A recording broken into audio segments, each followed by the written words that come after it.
Урматтуу Москва шаарындагы мекемештер, эгерде сиз жакын арада Казакстанга кирип чыгууну ниет кылып жатсаңыз, сизге таржибалуу да сыккан айдоочу Шайлообек мырзаны сунуштайбыз. Биздин Альфард заманбап унааларыбыз сиздердин кызматыңыздарда. Узак жолдо сиздер үчүн ыңгайлуу жана кенен алдын ала документти кара тизмеден текшеребиз. Мөөнөтү өтүп кеткен документтерге жардам беребиз.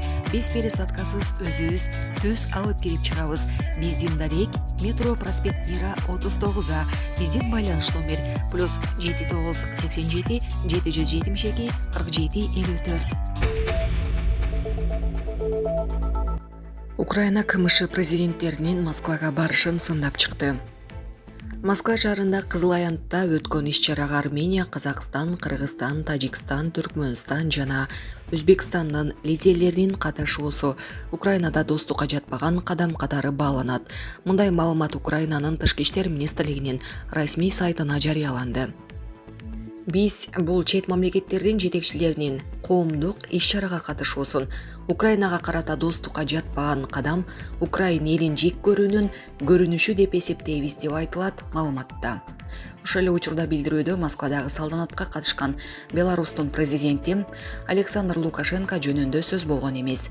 9-майда Москвага КМШнын дээрлик бардык өлкөлөрүнүн Армениянын, Беларустун, Казакстандын, Кыргызстандын, Тажикстандын, Түркмөнстандын КМШга мүчө мамлекеттер жана Өзбекстандын жетекчилери барышкан.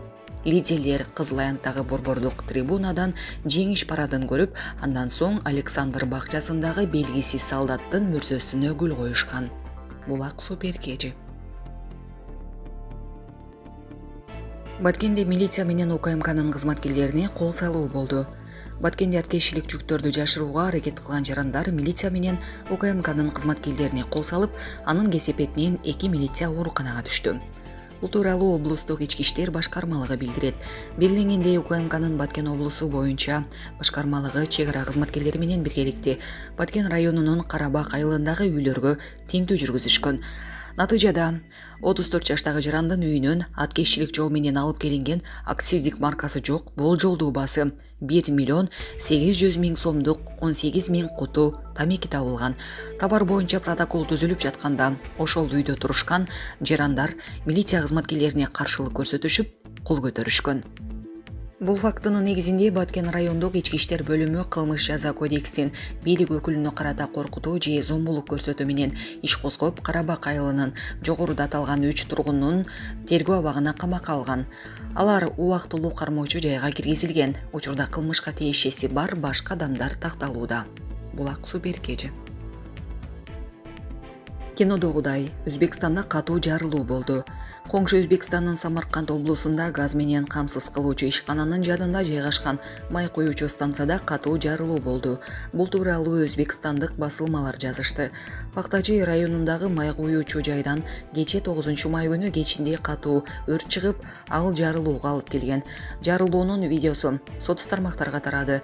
Өзбекстандын өзгөчө кырдаалдар министрлиги өрт тууралуу билдирүү 9-майда саат 21:25 келип түшкөнүн билдирди. Окуя болгон жерге 5 өрт куткаруу тобу жөнөтүлүп, саат 22:30да өрт чектөөгө алынып, саат 23:00 толук өчүрүлгөн. Май куюучу жайда чыккан өрттөн 3 Isuzu унаасы жабыркаган.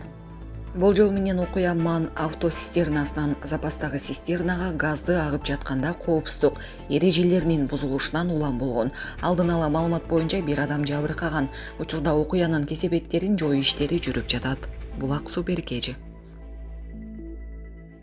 Кытайда аялы каза болду дейилип жерге көмүлгөн күйөөсүнөн кыйкырганын укту. Кытайдын Гуанси-Чжуан автономиялык районунда каза болду деп жерге көмүлгөн адам аялынын жардамы менен тирүү калды. Бул тууралуу чет элдик басылмалар жазышты. Маалыматка ылайык, эркек адам көптөн бери ооруп жүргөн. Анын үйүндө ата-энеси жана аялы иштеп багып келген.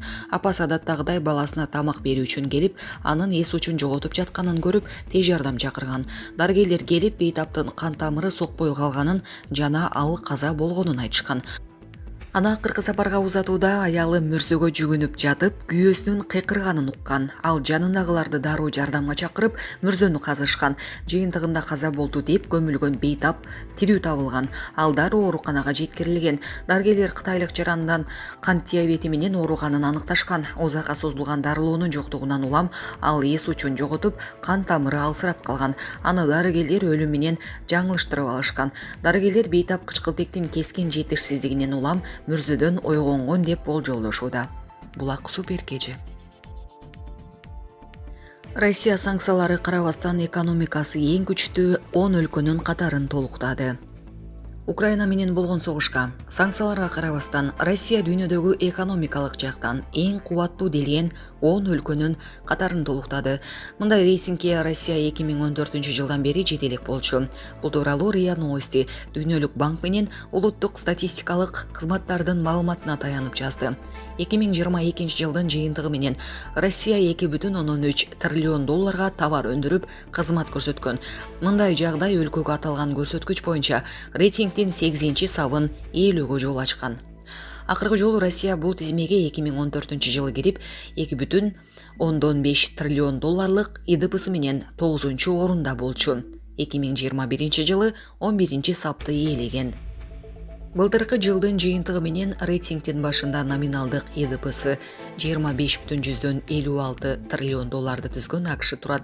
Экинчи катарда Кытай жайгашса, үчүнчүнү Япония ээлеген. Германия 4-сапта, 5-катарда Индия бар, ал эми Британия 6-чы, Франция 7-орунда турат.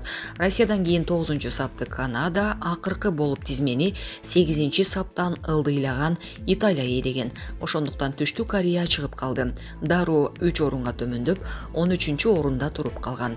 ИДП боюнча түзүлгөн рейтинг өлкөлөрдүн улуттук статистикалык кызматтарынын жылдык же кварталдык эсептөөлөрүнүн негизинде аныкталат. Мында эсеп чот улуттук валюта менен көрсөтүлөт, эгер муктаждык болсо долларга айландырылат. 2021 жыл үчүн Дүйнөлүк банктын маалыматтары колдонулган. Булак Назар Ньюс кежи.